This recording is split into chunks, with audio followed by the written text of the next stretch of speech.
Hello, everyone, and welcome to Early Childhood Chatter with Dr. Shipley and Dr. Hield.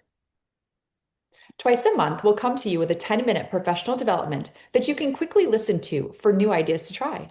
Don't forget to subscribe to the podcast for notifications about future episodes. Today, we are super excited. We have a strong leader in early childhood education with us. She teaches here at UAGC. She is the author of the book Teach the Whole Preschooler Strategies for Nurturing Developing Minds and the co host of the podcast How Preschool Teachers Do It. Cindy's been in the classroom as a teacher and a program director. She now works to support professionals in many ways, including facilitating professional development and speaking at conferences. Cindy has earned the Certificate of Early Education Leadership from the Harvard Graduate School of Education. We love having her on this podcast. Today, we're going to talk all about leadership versus management. And Cindy, we're so happy that you're here with us today. Thank you. Oh, you're welcome. I'm happy to be here. All right, Cindy, we're going to jump right into the good stuff. How would you personally define the difference between leadership and management in the context of early childhood education? I think of managers as keeping the wheels turning. Managers do things like order supplies, schedule staff, ensure that as things happen during the day, we stay within the appropriate child-adult ratios. Managers make sure to address things that are called technical challenges. For example, let's say you're using a particular software to record observations of children, and that software goes down. Someone who's a manager would be calling IT to find out how we get that software back up. That's different from being a leader. A leader inspires people. And one of my favorite quotes about leadership actually came from Rosalind Carter. And I want to get it right. So I'm going to read it off my notes. But Rosalind Carter said that a great leader takes people where they don't necessarily want to go, but ought to be. What leaders do is they address what's called adaptive changes. And adaptive changes require a change of mindset among the staff. So rather than doing things like just ordering supplies or scheduling staff or running a meeting about something new, and that's not really it's an important role. But what a leader does is say something like, we need to upgrade our curriculum and get the people on board.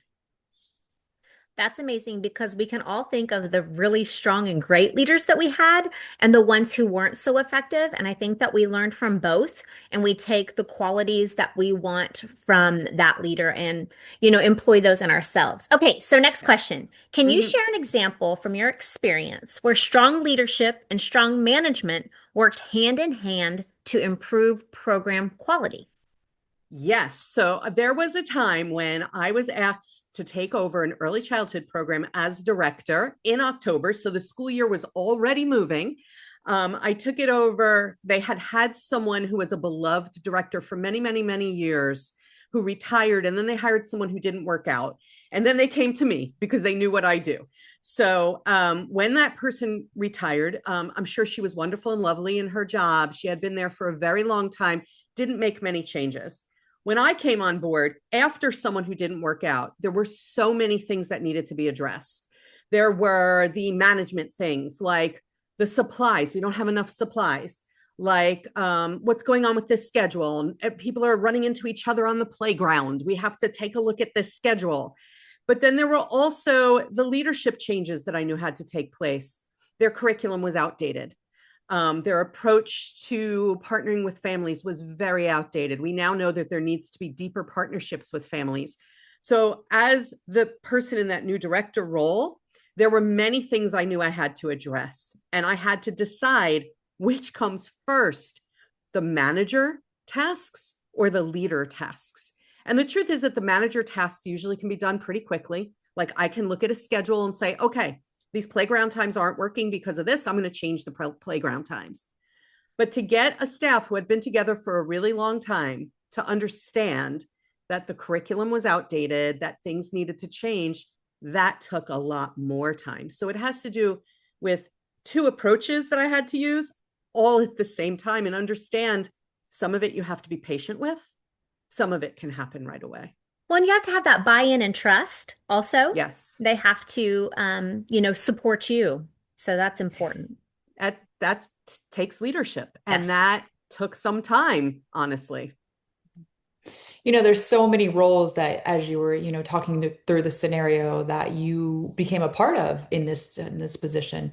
So how do you ensure that your leadership decisions are grounded in current research and theory rather than just intuition?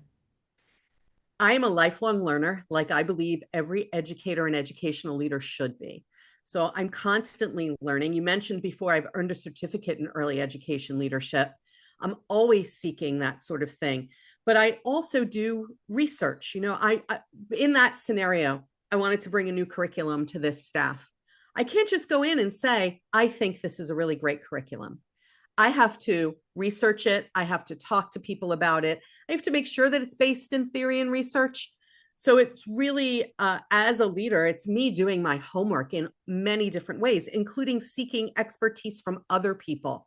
There were other people that I would tap into as mentors of mine, because I think that everyone needs a mentor. I really believe it's like doctors need doctors and therapists need therapists and leaders need leaders. So I always had people in my toolbox of things who I could reach out to who had more experience and knowledge than me. That's amazing. Well, Cindy, you always have the perfect ideas to share about leadership, about early childhood, and about working with children and families. So that's why we wanted you here to share your ideas. So thank you so much for being here today. This was wonderful, and I know you'll be back on. Thanks.